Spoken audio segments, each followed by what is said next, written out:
नमस्कार। सञ्जय हुनुहुन्छ? हजुर सञ्जय छु। ठ्याक्कै अहिले नेपाल टेलिकमको अवस्था कस्तो छ? धन्यवाद। नेपाल टेलिकमको अवस्थामा भन्दाखेरि अहिले हाम्रो जुन नेटवर्क को पहुँच छ, नेटवर्कको पहुँचमा हाम्रो 4G सेवा 77 जिल्लाको करिब 693 स्थानीय तहमा पुगिसकेको छ हैन, 77 जिल्लाको। त्यस्तै FTTH सेवा 60 जिल्लामा हामी वितरण सुरु गरिसकेका छौँ। त्यस हिसाबले उच्च गतिको फाइबर इन्टरनेट र वायरलेसमा 4G सेवा चाहिँ देशैभर हामी चाहिँ विस्तार गर्न सफल भएका छौँ, जसको कारणले अहिले हाम्रो टोटल ग्राहकहरू 2 करोड भन्दा बढी छन्। त्यसमा 4G को मात्रै ग्राहकहरू 50 लाख भन्दा बढी हामी बनाइसकेका छौँ। त्यस्तै फाइबर इन्टरनेटको ग्राहकहरू करिब 2 लाख भइसकेको छ। र अहिले डेटा सेवा र भोइस सेवामा धेरै पहुँच विस्तार गरिसकेका छौँ। त्यसको अर्थ हाम्रो रिच भनेको देशका हरेक कुनामा, दुर्गम क्षेत्रमा समेत हामी पुगिसकेका छौँ भने त्यो सेवा विस्तार मात्रै नभइकन अहिले हामीले सेवालाई सस्तो बनाउने भनेर पहिलेको तुलनामा धेरै सस्तो दर रेटमा हामीले डेटा सेवा र भोइस सेवाको ट्यारिफ अथवा महसुलहरू पनि निर्धारण गरेका छौँ र विभिन्न आकर्षक प्याकहरू पनि हामी लिएर आएका छौँ, जसको कारणले एक्टिभ सब्सक्राइबरहरू, सक्रिय ग्राहकहरूको सङ्ख्या उल्लेख्य वृद्धि भएको छ, जसले गर्दाखेरि यो सञ्चालन आय कोर बिजनेस छ, कोर बिजनेसमा पनि अहिले हाम्रो बढिरहेको छ पहिलाको कम्पेयरमा। अहिलेको खास स्थिति चाहिँ यस्तो छ। हुन त नयाँ नेतृत्व आउँदै गर्दा नयाँ खालका अपेक्षा आशा हुनु स्वाभाविक हो। हजुर, यहाँले जब नेपाल टेलिकमको नेतृत्व लिनुभयो त्यसले थप अझै उत्साहित बनाएको थियो। तपाईँले नेतृत्व गरिसकेपछि नेपाल टेलिकममा भएका कामहरू आजसम्म के हो? यसमा बेसिकल्ली मैले पहिला पनि भन्थेँ, हाम्रो आयोजनाहरू हामी प्रोजेक्ट होलिडेमा थियौँ र म आइसकेपछि धेरै आयोजनाहरू अगाडि बढे र ती आयोजनाहरू पनि हामी खास गरी 4वटा क्षेत्रलाई लक्षित गरेका छौँ। एउटा भनेको पूर्वाधार विकास हैन, इन्फ्रास्ट्रक्चर डेभलपमेन्ट। त्यसमा optical fibre, middle optical fibre super highway भनेर भन्छ हामीले, त्यो विस्तार गऱ्यौँ र अहिलेसम्म करिब 1000 किलोमिटर भन्दा बढी अप्टिकल फाइबर विस्तार गरिसक्यौँ भने अझै 1100 को काम पाइपलाइनमा छ भने बाँकी त्यस्तै 2000 प्लसको चाहिँ ठेक्का भएर अगाडि बढिसकेको छ। त्यो पनि निकट भविष्यमै सम्पन्न हुन्छ। त्यसले गर्दा पूर्वाधारमा हामी त्यति काम गऱ्यौँ। त्यस्तै मोबाइलको टावरहरू, 1000 भन्दा बढी मोबाइलका टावरहरू हामी बनाउन सक्यौँ। ग्राउन्ड बेस टावरहरू अति दुर्गम हेलिकप्टरबाट ढुवानी गर्ने ठाउँमा समेत हामीले त्यस्तो मोबाइल टावरहरू, त्यसलाई चाहिने पावर सिस्टम, सोलर पावर सिस्टमहरू तिनीहरू डेभलप गऱ्यौँ भने अर्को ब्याकबोन नेटवर्कहरू हाम्रो 2G क्यापासिटीमा थिए, 10G क्यापासिटीमा थिए भने त्यसलाई 100G क्यापासिटीमा स्तरोन्नति गरेर DWDM नेटवर्कहरू, त्यसपछि राउटर नेटवर्कहरू बनायौँ। त्यसरी एउटा पूर्वाधारमा फोकस भयो भने अर्को सेवा विस्तारमा हामी 4G देशैभरि सम्पन्न गऱ्यौँ। करिब 92% स्थानीयतामा 4G अहिले विस्तार भइसकेको छ र यसका ग्राहक मात्रै 50 लाख भन्दा बढी भइसकेका छन् भने जहाँ 2G 3G को पनि सेवा थिएन त्यस्ता ठाउँमा पनि हामी धेरै ठाउँमा चाहिँ 2G 3G सेवाहरू विस्तार गरेर जनतालाई सञ्चार सुविधा दिन सफल भएका छौँ। त्यो चाहे चाहिँ तराईको विकट गाउँ होस् अथवा चाहिँ हिमालका विकट कुना कन्दारा हुन्, सबै जस्तो ठाउँमा हामी पुगेका छौँ। माइक्रोवेभ होस् अथवा भिसाट प्रविधि प्रयोग गरेर भए पनि त्यो सेवा दिन हामी सकेका छौँ। त्यस्तै अर्को हामी FTTH र IPTV सेवा, म प्रबन्ध निर्देशक नियुक्त हुँदाखेरि हामीसँग जम्मा 1200 FTTH लाइन वितरण भएको थियो भने अहिले हामी करिब 2 लाख FTTH लाइन वितरण गरिसकेका छौँ।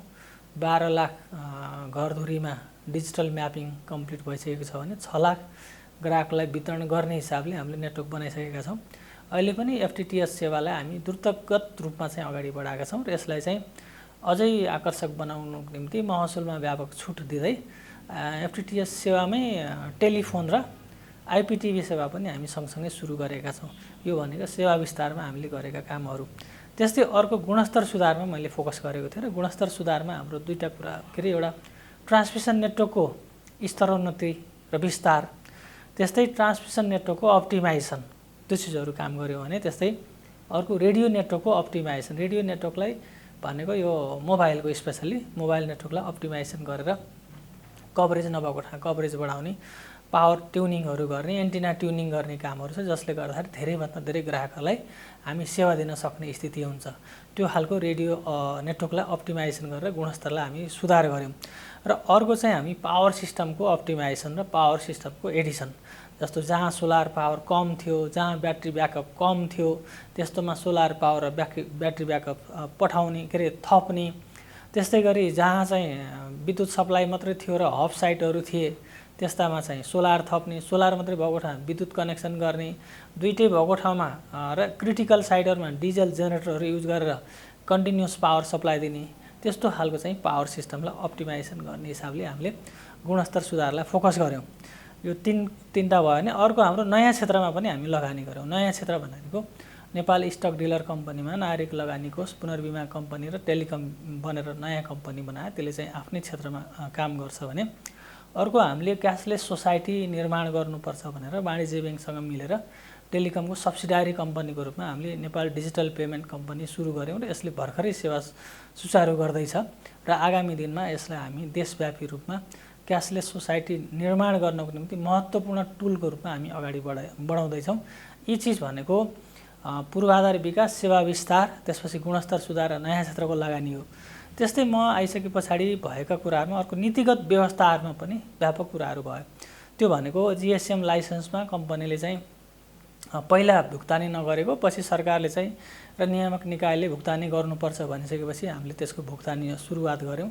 पछाडि भुक्तानी गर्दा यसमा हामी खर्च लेखाङ्कनको सुविधा पाएको थिएन। यसमा अर्थ मन्त्रालय, सञ्चार मन्त्रालयसँग चाहिँ समन्वय गरेर अहिले हामीले त्यसमा चाहिँ खर्च लेखाङ्कनका व्यवस्थाहरू पाइसकेपछि कम्पनीले ठुलो चाहिँ आम्दानीको स्रोतलाई सुनिश्चित गरेको छ। त्यो चिजहरू हामी अहिले गएको बजेटबाट व्यवस्था भयो भने अर्को चाहिँ हामी कम्पनीको आर्थिक विनियमलाई नेपाल सरकार अर्थ मन्त्रालयको निर्देशनअनुसार यसलाई अलिकति सुधार गरेर गएका छौँ। त्यस्तै कर्मचारी विनियम लोकसेवा आयोगको परामर्शमा सार्वजनिक संस्थाहरूले चाहिँ कर्मचारी विनियम लागू गर्नुपर्ने भन्ने 2072 को संविधानमा व्यवस्था भएको थियो। त्यो लागू हुन सकेको थिएन। लोकसेवा आयोगको परामर्श पश्चात हामीले त्यो पनि लागू गरेर अगाडि बढाएका छौँ भने अब धेरै लामो समयसम्म कर्मचारीको विज्ञापन नभइसकेको अवस्थामा अब त्यसलाई चाहिँ हामी विज्ञापन गराएर कर्मचारीको वृद्धि विकासलाई सुनिश्चितता गर्ने अगाडि बढिसकेका छौँ।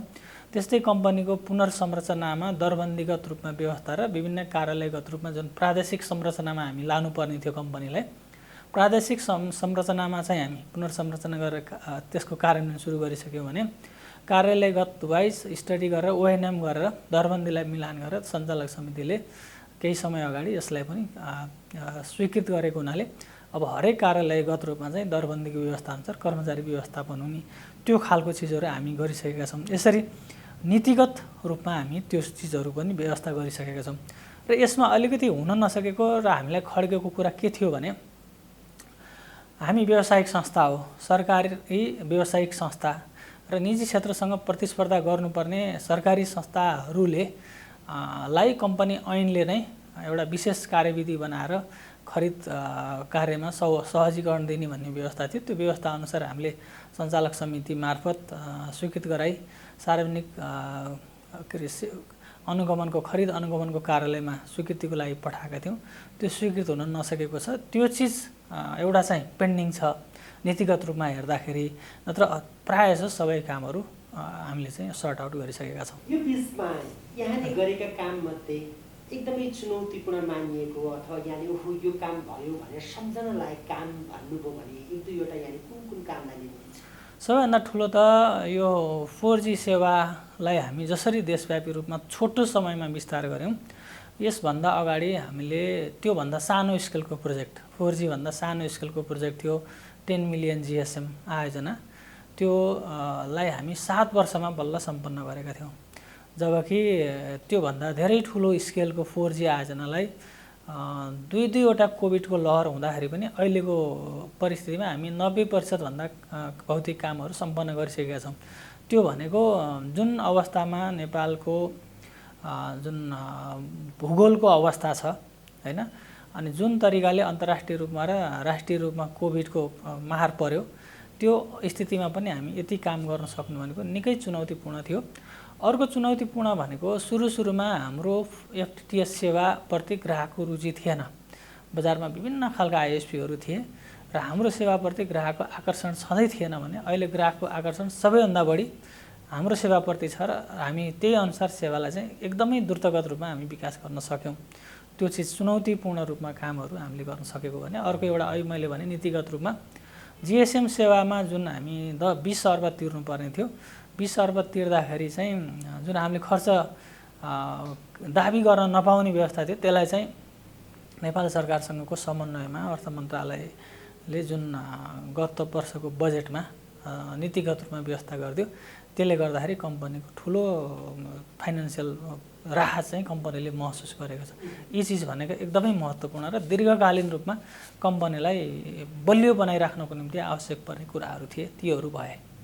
हुन त यहाँको कार्यकालमा सबैभन्दा ठुलो कमजोरी भनेकै नेपाल टेलिकमको खुद मुनाफा तल घट्दै गयो भन्ने साथै चर्चा भइरहेको छ। यसको कारण के हो? खास वास्तविकता के हो? यसमा दुईटा कुरा हुन्छ। खुद मुनाफामा गिरावट हुने कारण तपाईँले सही भन्नुभयो, यो कुरा किनभने पटक पटक चाहिँ सोधिने प्रश्नहरू हुन्। त्यतिखेर हाम्रो 17 अर्ब 16 अर्ब हाराहारीसम्म मुनाफा थियो, जुन बेला हामीले जीएसएम लाइसेन्सको फ्रिक्वेन्सी फी के अरे जीएसएम लाइसेन्समा अनुमति चाहिँ पैसा तिर्थेनौँ र अहिले त्यो 20 अर्बको जो दायित्व थियो त्यतिखेर दायित्व नै थियो, भनौँ दायित्व नै विचार गरिएको थिएन र त्यो सबै चिज नाफामा काउन्ट गरिएको थियो। तर अहिले के गरिएछ भने हरेक वर्ष हामी 4 अर्ब पैसा तिर्छौँ त्यसैको। र अनि त्यतिखेर हाम्रो ट्याक्सको भ्यालु कर्पोरेट ट्याक्स भनेको जम्मा 25% थियो, अहिले 30% छ। त्यसले गर्दाखेरि हामीलाई थप 1 अर्बको आर्थिक दायित्व बढेको छ भन्दाखेरि हरेक वर्ष 5 अर्बको त जुन नीतिगत व्यवस्थाको कारणले हाम्रो आर्थिक दायित्व बढ्यो हैन। त्यसले गर्दाखेरि पहिलाको तुलनामा 5 अर्ब चाहन्छन् हाम्रो के अरे त्यो नेट मुनाफा घटेको पक्कै पनि हो।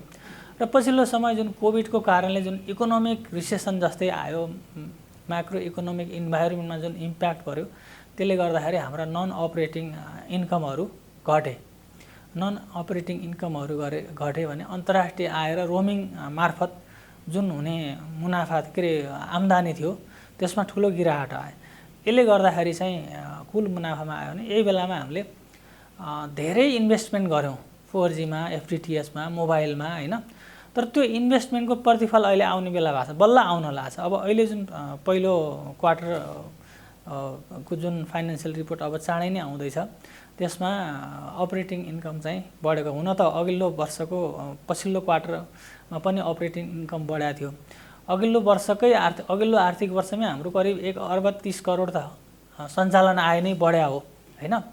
तर पनि के भने नन अपरेटिङ पनि कम्पनीको चाहिँ महत्त्वपूर्ण आम्दानीको स्रोत थियो, त्यसमा चाहिँ कोभिडको कारणले इम्प्याक्ट परेको हुनाले त्यसमा चाहिँ घट्न गएको हो।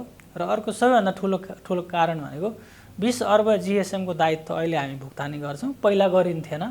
र अहिले चाहिँ कर्पोरेट ट्याक्स चाहिँ बढेको कारणले थप 1 अर्ब बढी दायित्व बढेको हुनाले मुनाफा कम देखिएको। तर तपाईँ सञ्चालन आय हेर्नुहुन्छ भने त्यस्तो स्थिति चाहिँ छैन। कोभिड महामारीले विश्वव्यापी सबैजसो अर्थतन्त्रका सबै पाटाहरूमा असर त गर्यो।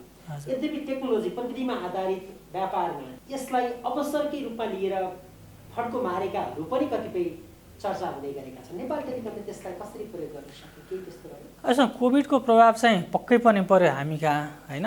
2-3टा प्रभाव म तपाईँलाई भन्छु। एउटा, जति पनि नेपाल टेलिकमले आफ्नो सेवा विस्तार, गुणस्तर सुधार सम्बन्धमा काम गर्छ त्यसको निम्ति उपकरणहरू, सामानहरू चाहिन्छ, विदेशबाटै आउँछ। चाहे त्यो युरोप होस्, चाहे चाइना होस्, चाहे इन्डिया होस्। त्यहाँबाट चाहिँ कोभिडको कारणले त्यहाँबाट सप्लाई चेनमा हाम्रो गम्भीर असर पर्यो। त्यसले गर्दाखेरि आयोजनाहरू कति चाहिँ ढिला पनि भए हैन। अर्को चाहिँ आयोजनाको काम पनि हामीले यहाँ काम गर्न पाएनौँ, लकडाउनको अवधिमा काम पनि हुन सकेन। नत्र हाम्रा आयोजना कति अहिले सम्पन्न भइसक्थ्यो भने 2-2टा लहरको कारणले जुन भएका लकडाउन छन् त्यसले हाम्रो आयोजनामा प्रभावित भयो। र अर्को के देखियो भन्दाखेरि आयमा प्रभाव। आयमा मैले अघि पनि भनिसकेँ, अन्तर्राष्ट्रिय रूपमा आउने आय, रोमिङमा आउने आय र खास गरी लकडाउनको अवधिमा भोइस सेवामा आउने आय। किनभने इकोनोमिक एक्टिभिटी छैन, बजार चलेको छैन, स्कुल चलेको छैन, ट्रान्सपोर्टेसन सेक्टर चलेको छैन भने टेलिफोनमा पनि प्रयोग धेरै हुँदैन हैन। त्यसले गर्दाखेरि आयमा प्रभाव पर्यो।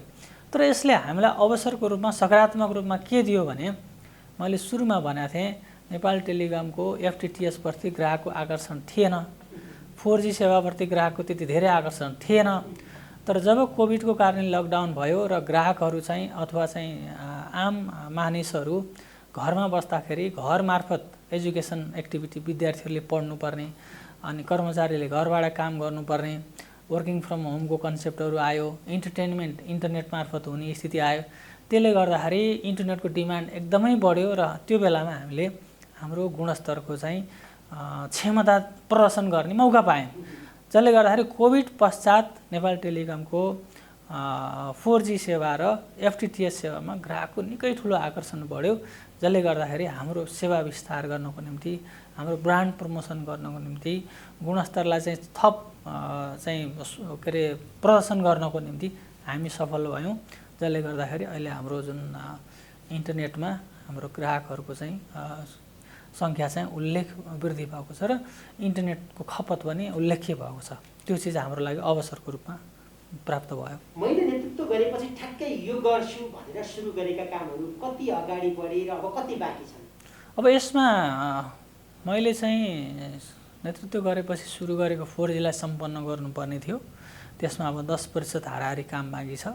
त्यो पनि हामी सम्भवतः धेरै छिटो सकाउँछौँ त्यो। अनि अर्को चाहिँ करिब 2000 किलोमिटरको अप्टिकल फाइबर सुपर हाइवेको काम सम्पन्न गर्नुपर्ने छ। त्यो भनेको यो आर्थिक वर्षभित्र सम्पन्न भइसक्छ हैन। यद्यपि विभिन्न कारणले चाहिँ कोभिड लगायत विभिन्न अन्तर्निकाय समन्वयमा केही चाहिँ समस्या परेको थियो। अहिले त्यो चिजहरू चाहिँ सर्ट आउट भइसकेको हुनाले यो आर्थिक वर्षभित्र नै त्यो पनि काम सम्पन्न भइसक्छ।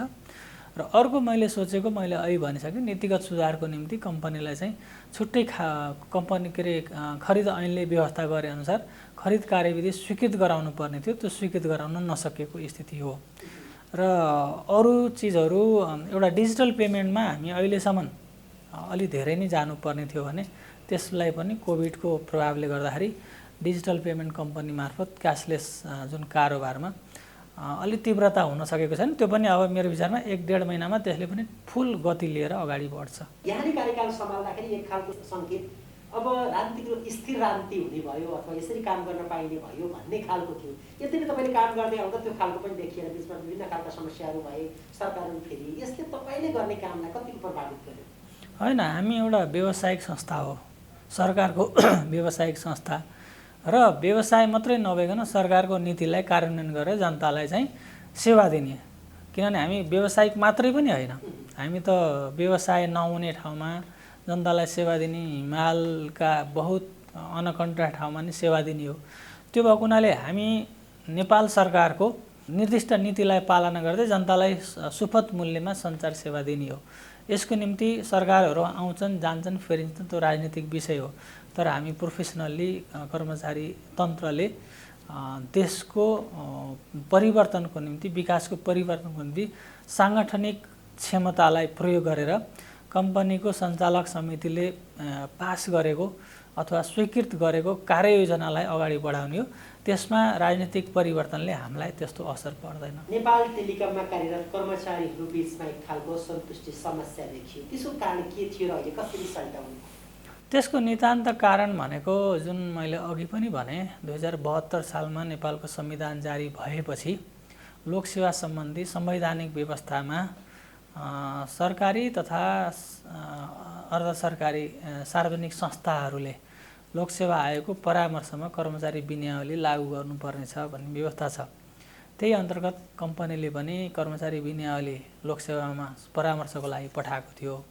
परामर्श भएर 2 पटक परामर्श भएर आएको जुन विनियावली थियो, त्यो विनियावलीले विद्यमान कर्मचारीहरूले उपभोग गरिरहेका केही सेवा सुविधाहरूमाथि अंकुश लगाएको पक्कै थियो, अथवा त्यो फरक तरिकाले आएको थियो। त्यसलाई चाहिँ सामान्य सिद्धान्तमा राख्दाखेरि सबैसँग चाहिँ समान तरिकाले सबै सार्वजनिक संस्थालाई समान रूपमा हेरिएको र हामी निजी क्षेत्रसँग प्रतिस्पर्धा गर्ने प्रविधि मैत्री संस्था भएको हुनाले त्यसलाई फरक ढङ्गले लिनुपर्नेमा त्यो खालको थिएन र त्यो नहुँदाखेरि कर्मचारी साथीहरूमा असन्तुष्टि भएको थियो।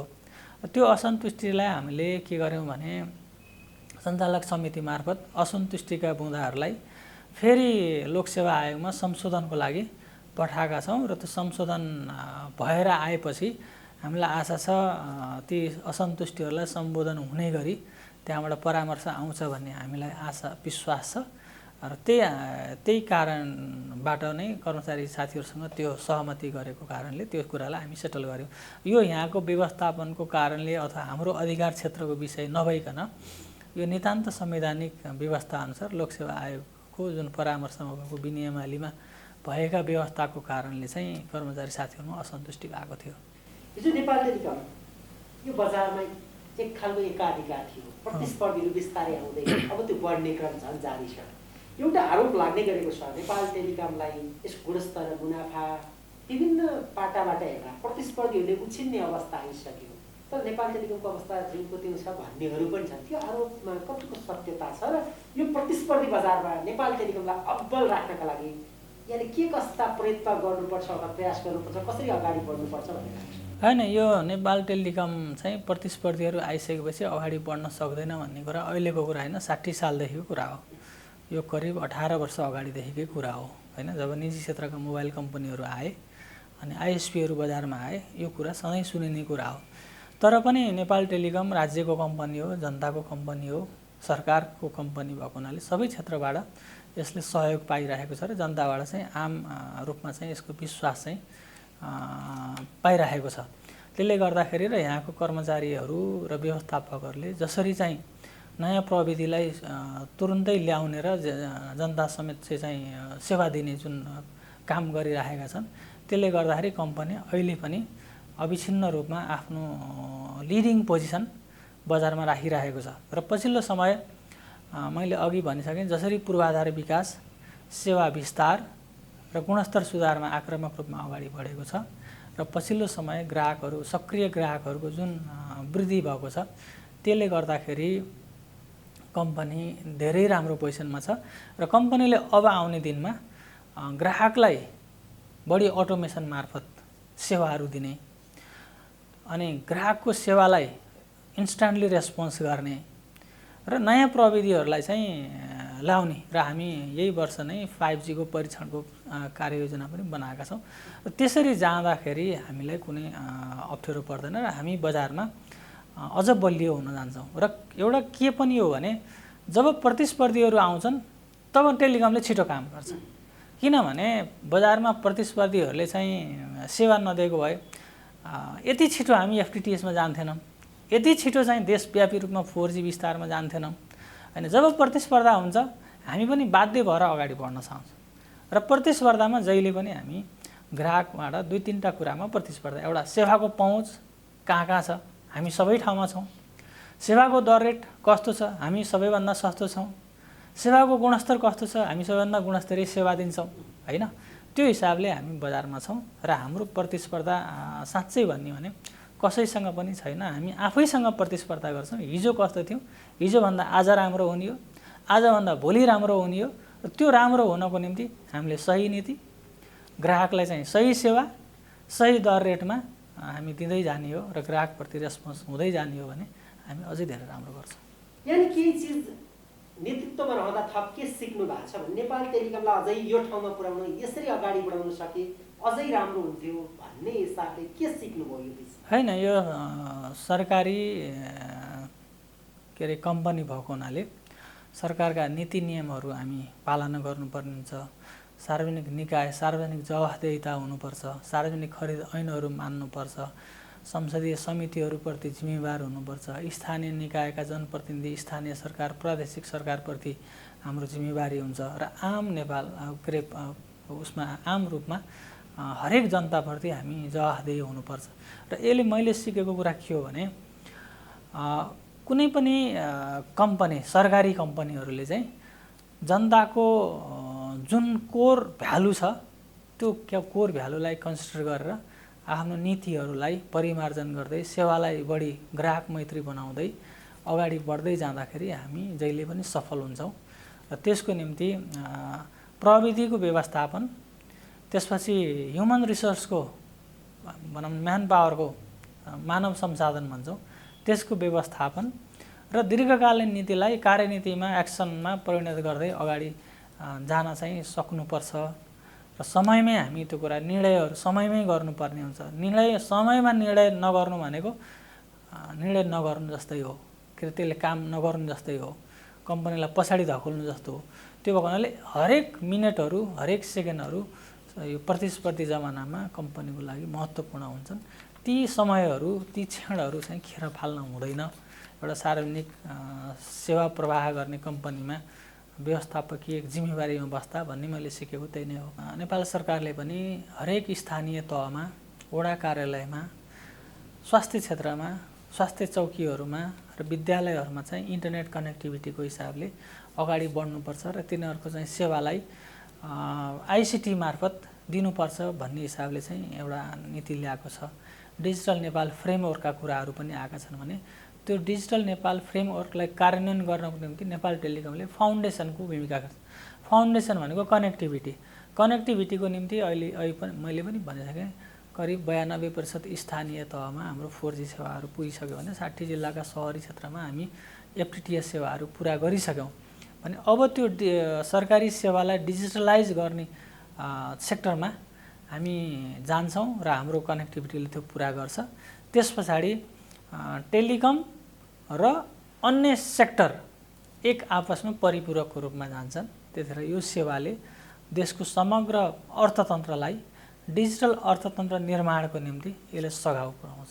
नेपाल टेलिकम राष्ट्रको सञ्चार, यसको सेवालाई सधैँ यस्तै अब्बल र गुणस्तरीय बनाउनका लागि, आम प्रतिस्पर्धीहरूका बीचमा उत्कृष्ट बनाउनका लागि यहाँले देखेको र सिकेको ज्ञान अनुसार ठ्याक्कै त्यस्ता सूत्रहरू केही छ? खास गरी हामीले अब सर्भिसलाई अटोमेसनमा लानुपर्छ हैन, र अलिकति हामी अहिले नयाँ प्रविधि भन्छौँ नि, IoT र AI भनेर आर्टिफिसियल इन्टेलिजेन्स प्रयोग गर्दै ग्राहक सेवामा त्यो प्रयोग गर्दै अटोमेसनमा हामी जाने भने बढी प्रभावकारी हुन्छ। र अर्को चाहिँ के हो भने कर्मचारी साथीहरू पहिलाभन्दा धेरै प्रतिस्पर्धी भइसक्नु भएको छ भने उहाँहरूलाई अलिकति हामी ग्राहकको निम्ति के अरे प्रतिस्पर्धी हुनको निम्ति, ग्राहकप्रति थप जिम्मेवार हुनको निम्ति अलिकति हामी मोटिभेसन र ट्रेनिङ चाहिँ दिनुपर्ने हुन्छ भने अर्को चाहिँ हामी जुन विश्वव्यापी रूपमा परिवर्तित भइरहेको जुन प्रविधिहरू छ त्यो प्रविधिलाई चाहिँ यथाशक्य छिटो ल्याएर गुणस्तरीय रूपमा र सर्वसुलभ रूपमा ग्राहकहरूलाई दिने त्यो चिज दिन सक्यौँ भने हामी अझै के अरे अगाडि जान सक्छौँ। र अर्को चाहिँ सबै क्षेत्र डिजिटलाइजेसन भइरहेको छ भने डिजिटलाइजेसनलाई समात्नको निम्ति हाम्रो सेवाहरूलाई ठ्याक्क त्यो आवश्यकता कर्पोरेट अथवा चाहिँ सानो इन्टरप्राइजहरूको आवश्यकता र व्यक्तिगत आवश्यकता सबै सेक्टरको, चाहे त्यो कृषि होस्, चाहे शिक्षा होस्, चाहे स्वास्थ्य होस्, चाहे उद्यमशीलता होस्, जुनै सेक्टरसँग पनि त्यो डिजिटलाइजेसनलाई समात्नको निम्ति हामी अगाडि गयौँ भने कम्पनी अझै अब्बल र अझै पुरस्कृत रूपमा चाहिँ नयाँ सेवासहित अगाडि जान सक्छ। यहाँको अमूल्य समयको लागि हस्, धन्यवाद।